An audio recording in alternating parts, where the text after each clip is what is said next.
Greetings and welcome. This is Ron from Terror of the Twin Sun. Welcome back. For those who have subscribed, thank you for your continued support. For those who are new, please like or dislike according to your honesty. I do appreciate your subscribes as well. This is Ron from Terror of the Twin Sun. Terror of the Twin Sun is a functional division within the Order of the Twin Sun.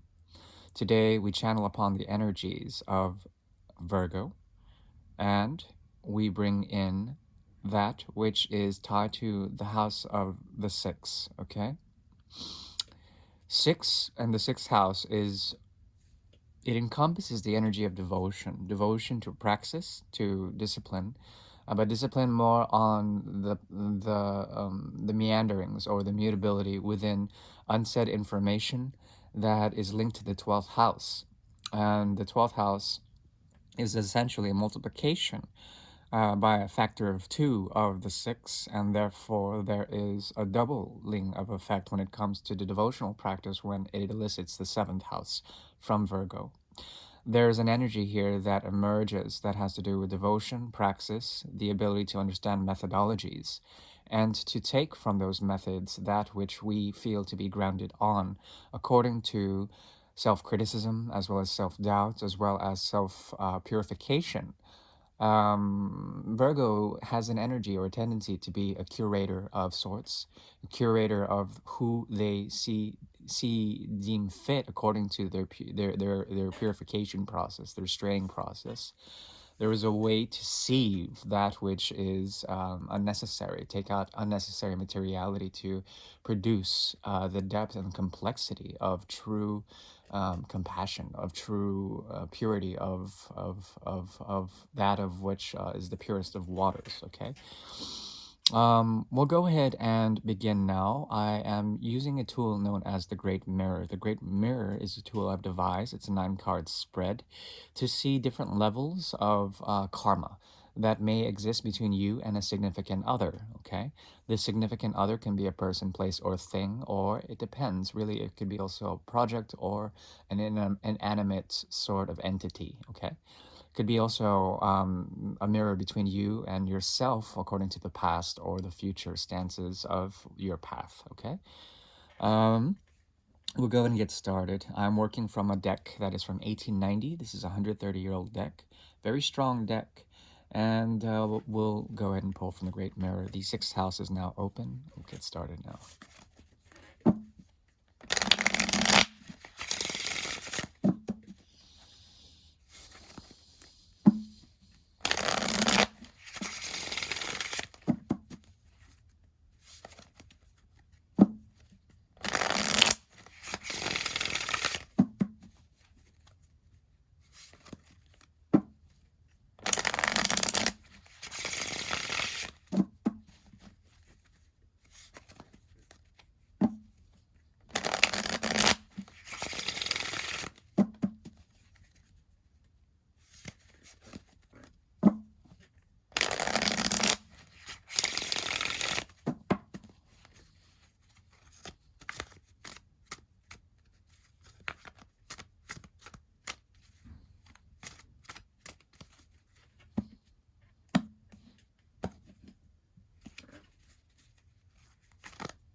There's a mode of action here that is tied to the energy of the extreme, becoming very, very poignant with your thoughts as well as your own philosophies.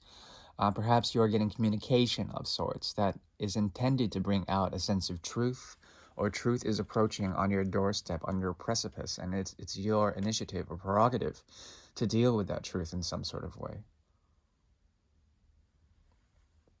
This knowing, this extreme knowing, comes from a sort of preternatural way of handling things. There's an inclination here that has to do with mobility as well as the expansion of certain things, but it's been very difficult because of limitation, okay? The truth also revolves around a period of solitude. a period of rest and relaxation in which to find in alienation a purified strain of truth that stems from the understanding of how things have been let down, and then emerging from that stasis with a newfound way of, a relaxed way of really conveying messages or secret modes of information that come through the darkness of night. There's a restlessness that is combined with really limiting your core philosophies that have to do with the search for truth, but also trying to understand how to find in stillness a way of really letting things grow. Okay. So there could be an expansion of communication with you and a significant other. It doesn't have to be, but I think you will learn through experience as well as through the maturation of certain thoughts within time, some sort of understanding when it comes to the situation. The person you're dealing with has the element of withdrawal, also escapism within them. Their mind tends to drift off into various modes of thinking or elocution, and they find it to be erudite. They are studying something about the very motivations and the psychology that has been limiting them in some way. In this respect, they want to be free from it. There is a sense that within the detail of the devil, there can be some sort of revelation, okay? That is the detail of the minds. The mind is a tool that can be used against us. In this particular case, this person is trying to understand the motivations of avoidancy, of trying to understand a bit more about their hand in the way they actually they end up in their own sort of devices. Okay, and these devices are merely modes of thinking, modes of truths that seem real but are artificial in nature. And the quest for truth is indeed that very thing. There is a perfectionist quality within this reading that has to do with the refinement of said thoughts or said things that need to be refined in order to provide a sense of purpose, okay? And because of such and such limitations on Jupiter, through the element of temperance in reverse, there is a difficulty in finding that purity. However, rest is required, and I think this person is searching for rest, especially a restedness of mind, okay? For the moment and for the time being ad infinitum, there is the energy of Jupiter trying to expand on their end so that things may be on even keel with you. There is a meeting of the minds as well as an orchestration of spirit and the expansion of Jupiterian ideals as well as of philosophies that are corely linked to the situation. Because of such, it sort of glazes over the very fact that you find this connection, possibly, to be extremely lovely in some sort of way. There's something that is healing about it, and it harkens to the very core duty and the self appraisal of that your role as a healer, if you consider yourself that.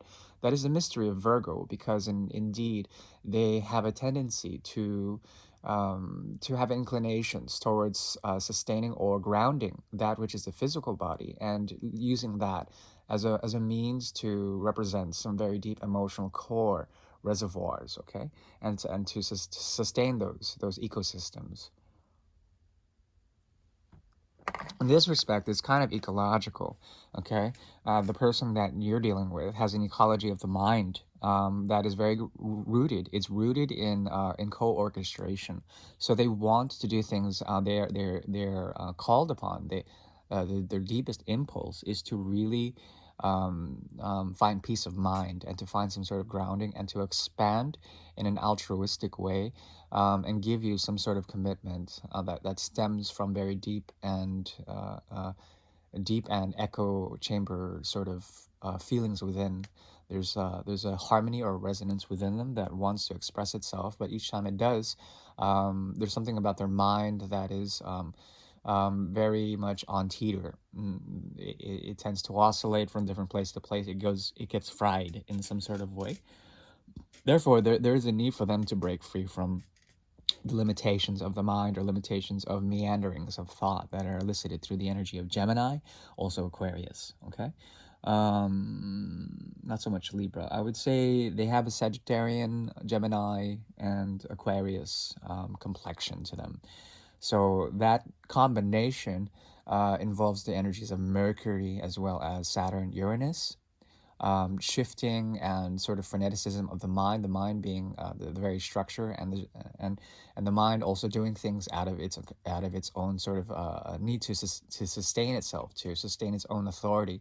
But then Uranus comes in as well as Mercury, the fast delivery and changing shifts that have to do with the fickleness of the mind. Even though it wants to be strong, it wants to be rooted in its very core. Okay, that is the mind of theirs. At the same time, there's a need to co-orchestrate, as I've mentioned, and be very present within the connection.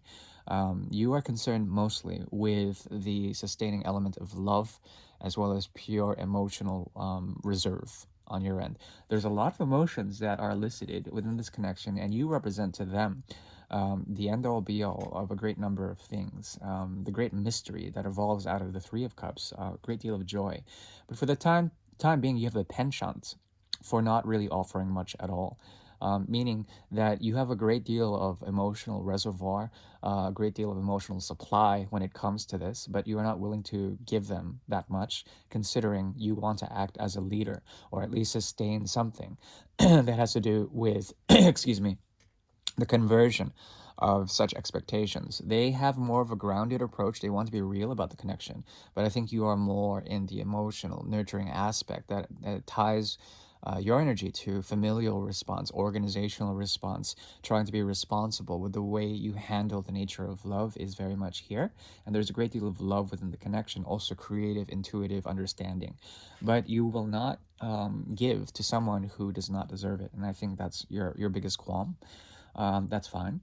At the same time, there's what can emerge out of this is an element of emotional intelligence, but only if they bring the intelligence themselves. They're in a state of rumination, and they have to first find a way to really hone in on that which constitutes their core principles. It constitutes that Ace of Swords that showed up earlier, and for that it requires a great deal of temperance, which they don't have, as well as relaxation, which they need. On a conscious level, what is occurring here is a stratification of the emotional body. The full moon in Cancer is very strong for the time being. It's going to affect the energies between you and this person for the month of January. Um, uh, and also, there is a Virgoan quality here that has to do with the nurturing, the tending of the sacred flame, treating the desires and purifying the connection through a conservative lens, trying to conserve things. They might have messed up in the past and did something to cut you out in some sort of way, and that didn't make any sense to you. It's also a possibility. Being burned in some sort of way, and now you bring the fire of creation to them, and there's a presence here that echoes on the core urge of this person. I think you will forever have some sort of permanent sort of understanding in terms of an emotional content, but you're not willing to express that right now. Possibly at the same time, there's a leadership role here that revolves around the seven and the four, constituting in a way the other and the self, and trying to understand the other through the emotional body is strong here. There's an element of healing, reparation, and reform between you two. Okay, on a conscious level. What is occurring between you two now is a sense of arrival. There needs to be some sort of emotional rapport between you and this person, and there's something about you that is willing to move on if you don't get it. At the same time, there's a meeting of the minds when it comes to the maturation of certain things, and you want this person to mature, or if this is a work project, you want them to bring them something that sustains you in terms of the emotional relation, of the emotional resources that are out there that can be tied to things like money or feasibility, reality. There needs to be a path here that is enchanting, that is moving out of the energy of the moon, as well as it out of the energy of getting out of their own prison of the mind. Okay. What is here on the cards is the card of marriage, or the lovers, being sort of as above, so below, rooted more on the below aspect of it, on really trying to materialize certain things, taking steps towards that. But there is a possibility in the near future that the Five of Pentacles may show up. It doesn't have to. It could also be a reversion back to the cooperative energies of the Three of Pentacles, which can double up and lead to the Six, you know. Anyways, all that arithmetic aside, there is an element of mariage here, which is French for marriage, of course. And there's something about it that has to do with union, big time. I like the connection you guys have, I really do. But there's something about the difference here that has to do with an element of neutrality, of alchemy, in order to create the sustaining principle of the memory as well as of the karma that exists between you and this person. Okay, it's very deep. Very, very deep connection. And I think you treat this with the most utmost respect, considering the emotional capacities of the connection. Some of the advice involves the conditionality of love, as well as trying to understand through the high priestess energy, which is your 12th house, or rather the 7th house, or the 6th and the 12th houses. Combination of the two essentially leads to understanding conditional offers that are made from this person to you that have to do with deeper understandings through the other, through the 7th house. Okay, so there is a fundamental need for them to nurture you in some sort of way, and a need, an inner child that is being ignored by this person, so, or this person, place, or thing. So that needs to be sort of alleviated in some sort of way. You need to be shown the mother's spirit, because you have a natural tendency to have very childlike and innocent sort of emotional understandings within this connection that are blameless. And I think you should remain in that sort of process of sieving and straining information that you receive from this connection in order to purify it for what it really is. Okay, so less is more. Minimalism is good for you. Okay, that is what I see, and in short and sweet, that's how I like it. Please like, share, and subscribe, or dislike if you will. I do appreciate your honesty. Also, I'm available for private readings. Thank you very much.